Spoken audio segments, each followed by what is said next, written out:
नमस्कार, good morning. सुबह की 20 बड़ी खबरें 20 अप्रैल। फटाफट खबर के साथ कई सारी महत्वपूर्ण खबरें सिर्फ आपके लिए। वीडियो को अंत तक देखें और अपने दोस्तों के साथ शेयर कर दे। तो आइए शुरू करते हैं। रेलवे के 13 लाख कर्मचारियों को झटका, 6 महीने तक हो सकता है आर्थिक संकट। देश भर में जारी लॉकडाउन के चलते यात्री ट्रेनें बंद है, जिसके चलते भारतीय रेलवे को भारी नुकसान हो रहा है। ऐसे में रेल मंत्रालय 13 लाख से ज्यादा अधिकारियों और कर्मचारियों के वेतन व भत्ते में कटौती करने की योजना बना रहा है। वैक्सीन की गारंटी नहीं, कोरोना के साथ जीना होगा, WHO एक्सपर्ट की चेतावनी। आने वाले समय में हमें कोरोना के खतरे के साथ ही जीना होगा, ये कहना है कोविड-19 पर WHO के दूत डेविड नयवारो का। केंद्रीय मंत्री जावड़ेकर ने बताया कब मिलेगी लॉकडाउन में छूट। देश में लॉकडाउन में छूट को लेकर केंद्रीय मंत्री प्रकाश जावड़ेकर ने कहा कि भारत कोविड-19 से अब तक बेहतर ढंग से निपटने में सफल रहा है और अगर ये जारी रहता है तो लॉकडाउन को नियमों में छूट दी जा सकती है। केंद्रीय मंत्री के इस बयान ने 3 मई के बाद भी लॉकडाउन जारी रहने के संकेत दिए हैं। नहीं होगी सरकारी पेंशन में 20% की कटौती, वित्त मंत्रालय। व्हाट्सएप पर आने वाले हैं 3 नए फीचर्स, मजेदार हो जाएगी चैटिंग। धूप में मरा कोरोना, यूएस में हुए प्रकोप की रिपोर्ट। अमेरिकी सरकार के होमलैंड सिक्योरिटी विभाग की एक प्रयोग की खबर लीक हुई है।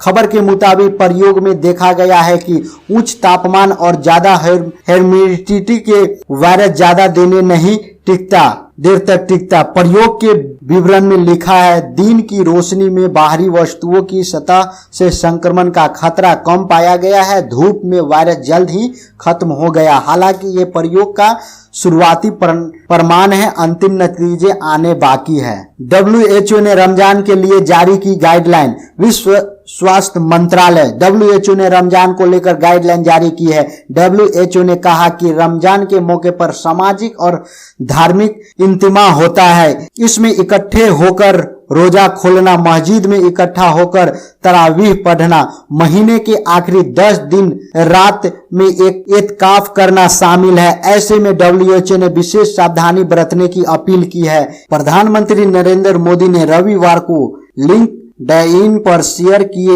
एक लेख में लिखा कि कोविड-19 हमला करने से पहले नस्ल, धर्म, रंग, जाति, मजहब, भाषा अथवा सीमाएं नहीं देखता। उन्होंने लिखा है, इसके हमले के बाद हमारी प्रतिक्रिया व हमारे आचरण में एकता व भाईचारे की प्राथमिकता होनी चाहिए।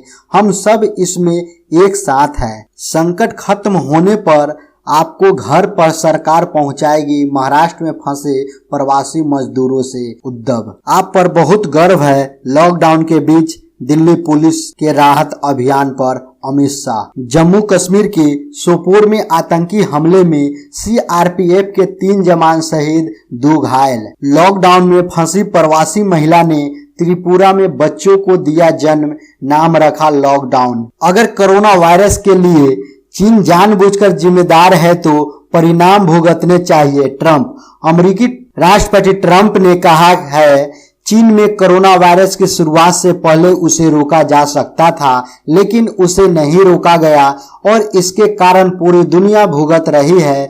और उन्होंने आगे कहा, अगर वो गलती थी, गलती तो गलती है, लेकिन अगर वे चीन जानबूझकर जिम्मेदार है तो हाँ, निश्चित तौर पर उन्हें इसके परिणाम भुगतने चाहिए। लॉकडाउन के दौरान ई-कॉमर्स कंपनियों द्वारा गैर जरूरी चीजों की सप्लाई पर रहेगा बैन, गृह मंत्रालय। केंद्र सरकार ने भारत में फंसे विदेशी नागरिकों की वीजा अवधि 3 मई तक बढ़ाई। भारत की आर्थिक वृद्धि 2020 से 21 में 1.9% रहने का अनुमान।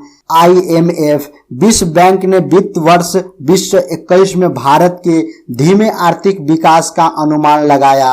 ADB भारत को कोरोना वायरस से लड़ने हेतु 16,700 करोड़ रुपए की मदद देगा। गो एयर ने अपने कर्मचारियों को 3 मई तक बिना वेतन के अवकाश पर रहने को कहा।